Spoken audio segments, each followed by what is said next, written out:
untuk mengeluarkan cairan, mengeluarkan darah dari rongga pleura. Paham ya? Kalau teman-teman kalau nggak tahu rongga pleura, cari di video. Mana tuh bukan paru-paru. Ya, di paru-paru itu ada lapisnya namanya pleura.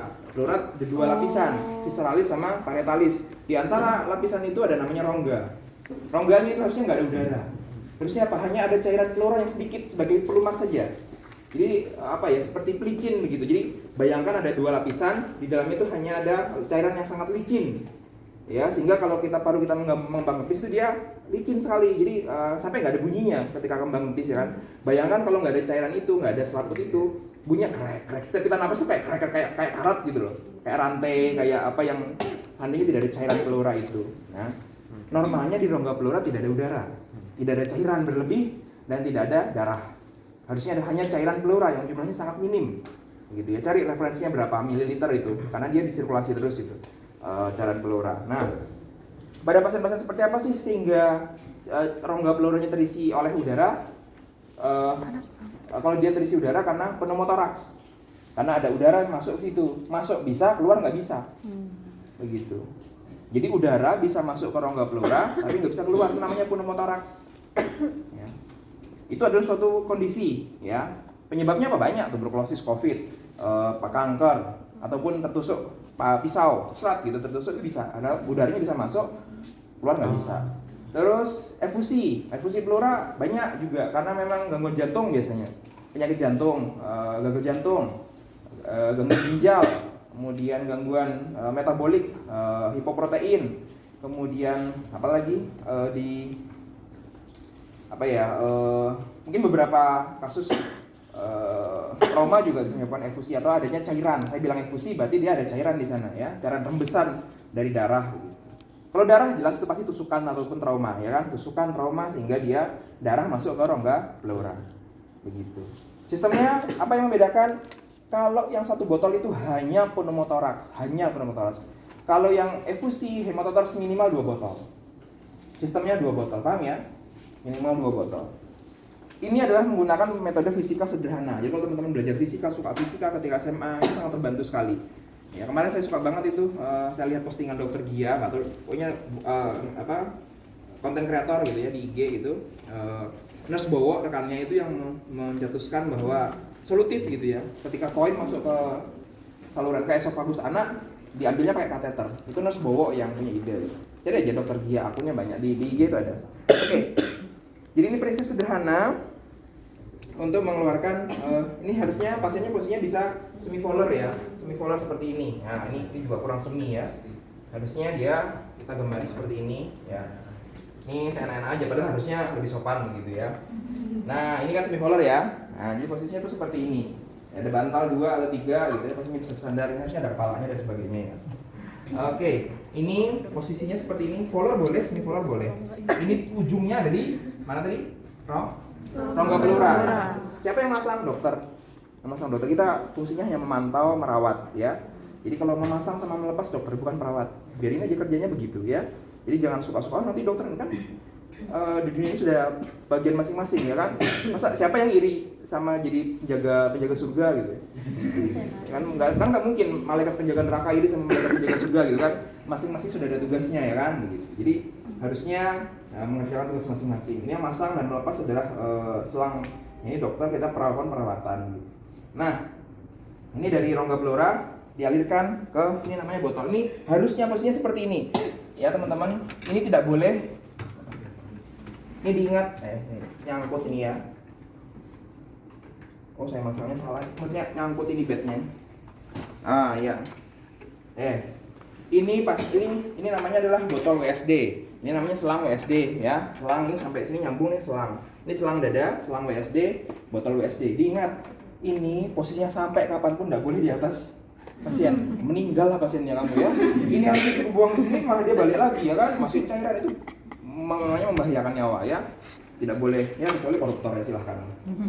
Riwayat korupsi gitu ya. Ya monggo mau Anda balik lah boleh gitu ya. Gitu. Jadi karena saya nggak tahu, nggak sengaja. Tapi kalau orangnya tidak ada riwayat korupsi ya jangan dilakukan seperti itu. Tidak boleh sejajar. Kemudian tidak boleh di bawah lantai gini, nggak boleh. Jadi harus dia selalu di atas mengawang. Gitu ya. Bagaimanapun caranya makanya harusnya digantung. begitu. Ini alatnya, mohon maaf, ini kan tahun berapa ya? Nanti silakan teman-teman, ini botol itu bentuknya bisa berubah-ubah, tapi secara prinsip seperti ini begitu. Secara prinsip, ayo teman-teman memahami prinsip ya. Prinsipnya apa? Dia sistemnya adalah kedap, jadi harusnya tidak ada udara, ini harusnya ada penutupnya nih. Ini salahnya, harusnya ada penutupnya, ditutup. Nah, tutupnya ada hilang.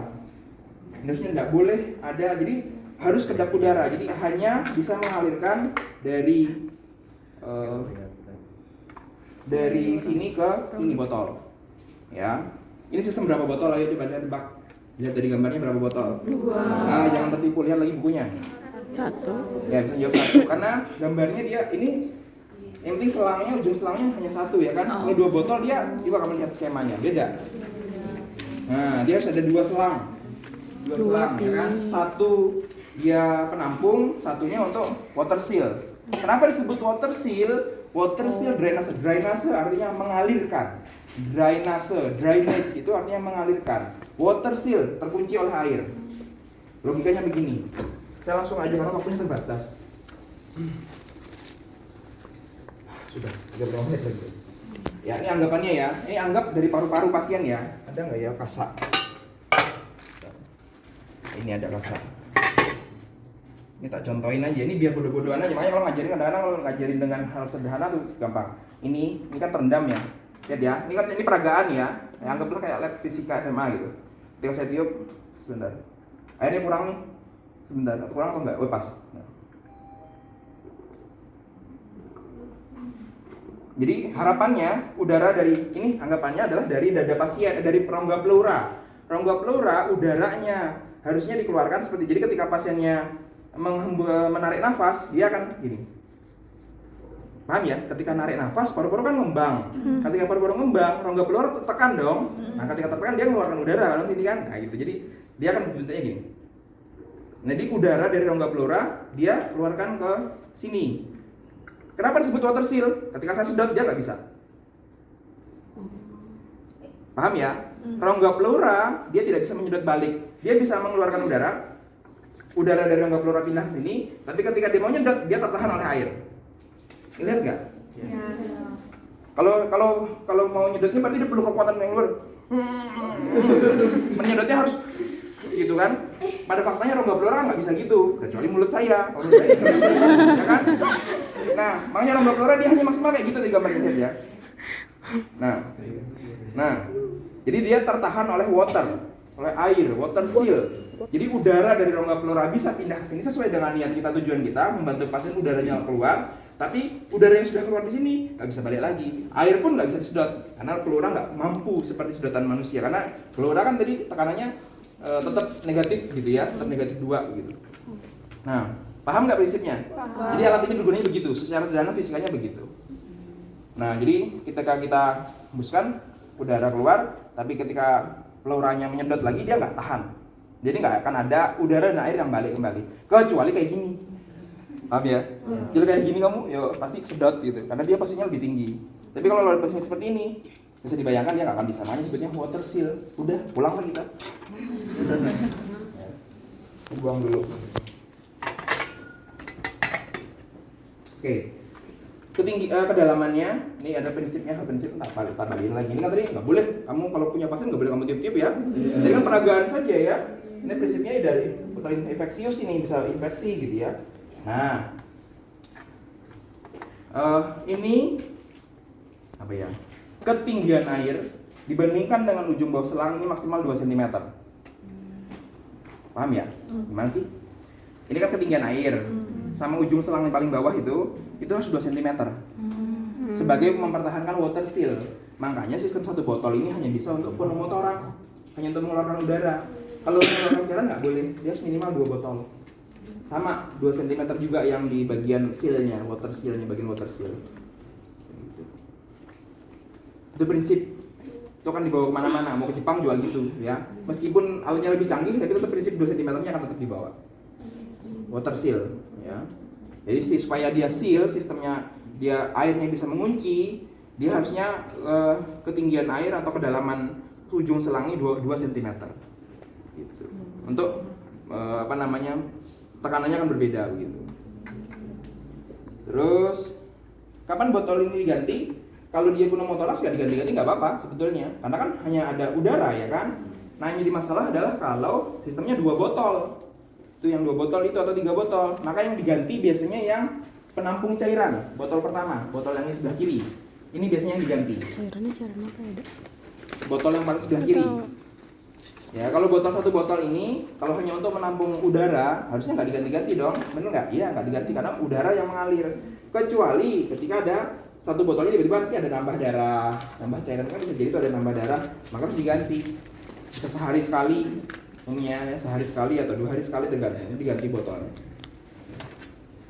Sistemnya menggantinya steril, jadi betul-betul apa namanya tidak boleh disentuh, jadi betul-betul kita pakai handscoon-nya bersih saja nggak apa-apa, yang penting ininya kan prinsipnya steril itu dalamnya ya, ininya dipegang juga nggak apa-apa ya kan, tapi sebaiknya tidak gitu ya, jangan terlalu sering. Nah ini jangan terlalu dipegang ini kan, jadi ketika kita mengganti harus pakai masker, jadi nggak boleh, itu nggak boleh. Ini ada steril ya kan, jadi ininya bagaimana caranya supaya kalau mengganti botol jangan ngomong, jangan apa, ini steril dalamnya ya kan, tapi kalau sudah tertutup ya nggak apa-apa. Oke, gitu. Kemudian ya udahlah di ininya sebentar. Karena pegangan itu. Enggak apa-apa sih. Oke. Kemudian ini juga cara menggantinya biasanya selang ini, ingat ketika kalau tadi ganti selang, ingat ya, sebelum mengganti selang dan mengganti botol itu harus diklem ininya. Selangnya yang di pasien. Diklem dulu ya, guys. Kalau bayangin aja ketika kamu nggak klem, misalnya kayak gini. Misalnya gini ya, misalkan kayak saya tadi atau kayak gini, saya buka, udara masuk dong dari luar. Iya. Kan konyol aja gitu. Kita mau ngeluarin tapi malah udara masuk, ya kan karena dia dihisap sama ini. Jadi jangan sampai seperti ini kan nggak diklem. Jadi kalau mau melepas harus diklem dulu. Prinsip pertamanya adalah ketika mau melepas selang, melepas botol, mengganti apapun itu, maka harus diklem. Diklem. Berapa lama diklem? Kalau dia pneumotoraks yang biasa atau infusi pleural, kamu melakukan ini klem 15 menit, 30 menit nggak apa-apa. Kecuali tension itu nggak bisa. Ya. Tapi kalau pneumotoraks yang biasa, plus pneumotoraks atau plus pneumotoraks, infusi pleural biasa, 15 menit nggak apa-apa. Masih bisa kamu klem ini nggak apa-apa. Diklem, baru kamu lepas, ya kan pakai handscoon bersih saja. Nah, ini prinsipnya diganti, ya kan? Diganti dengan selang yang baru.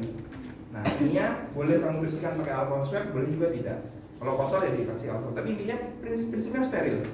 Pakai masker, kemudian tidak boleh tersentuh bagian ininya. Pasang lagi, boleh diplester untuk menguatkan, untuk mengganti selang. Ya, kalau ganti botol ya sama. Prinsipnya harus diklem dulu, kemudian dibuka, ya.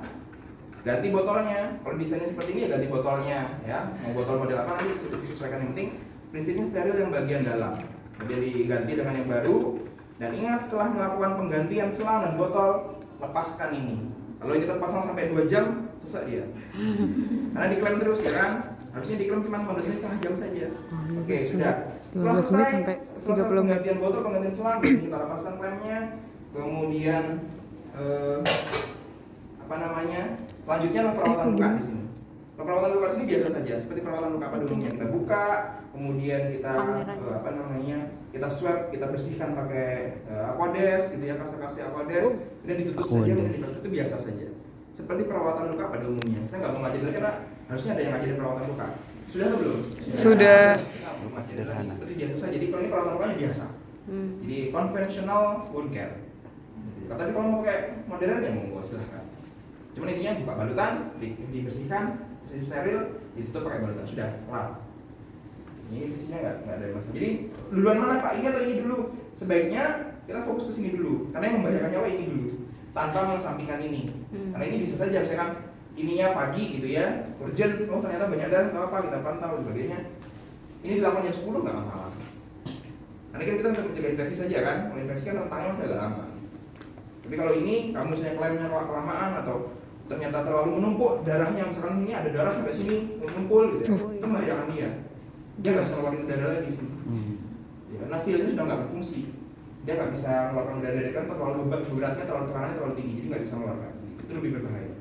Begitu teman-teman, silahkan ada pertanyaan atau diskusi atau dari